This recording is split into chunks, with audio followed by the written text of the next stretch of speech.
I don't care that Trump lies right now because I was told all week and have been, quite frankly, just me personally, bullied, told that I have been like a disgusting person to a former friend of my deceased dad, that I'm like an abhorrent person because I didn't think the videos I was seeing of President Biden were deep fakes and altered videos and AI, which is something that came from Karine Jean-Pierre's mouth last week. I was told it's a fallacy that's made up by radicals on the far right. And what we saw last night, and I know this because my dad died of brain cancer. I know what cognitive decline looks like, is someone that's having some kind of cognitive decline of some kind. I'm not a doctor, but I was a caregiver for my dad who had brain cancer for 14 months.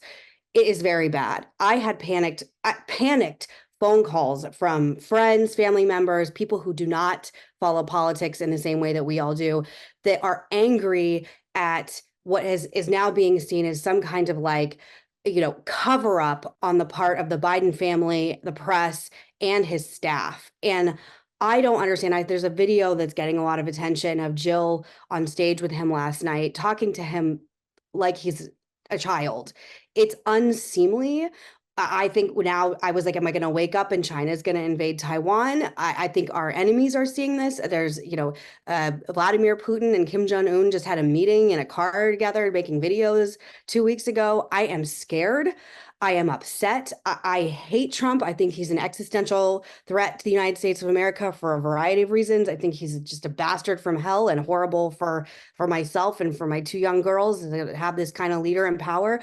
I don't know what the answer is anymore, but if Democrats stay on this path and they nominate him, Trump will win 48 states. This is absolutely over, and I will not stand for this. I am no longer going to be lied to, and the American public are no longer going to be lied to that everything is fine while groceries cost 50% more than they did 2 years ago. The thing I don't understand about Democrats also is you chose Kamala after she proved that she was an absolutely garbage candidate. She couldn't even make it through Iowa. And I have more respect for her than I think probably the average Republican does. But if she's your choice and her being a Black woman is so important for the Democratic coalition, why don't you guys just give her the respect and stop treating her like she's, also mentally deficient and put her up? And the way they're talking about her, I actually find insulting that like she's just this man who can't even put a sentence together, but your vice president is so much worse.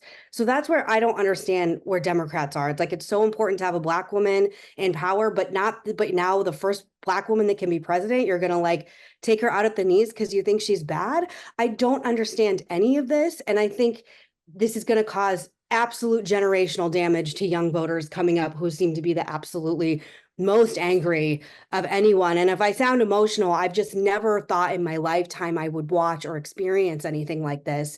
And I'm very angry at the Biden family. And I'm going to say one last thing and then I will move on.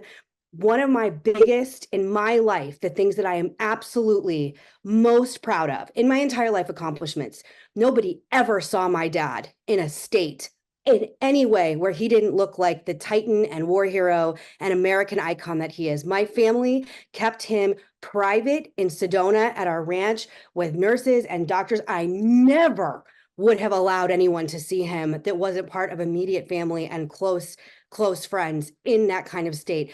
It flabbergasts me that Jill and Hunter and everyone would allow him to humiliate himself after what everyone can conclude is an incredible political career and mark on American history. And much like Dianne Feinstein before him, this is what he's going to be remembered for.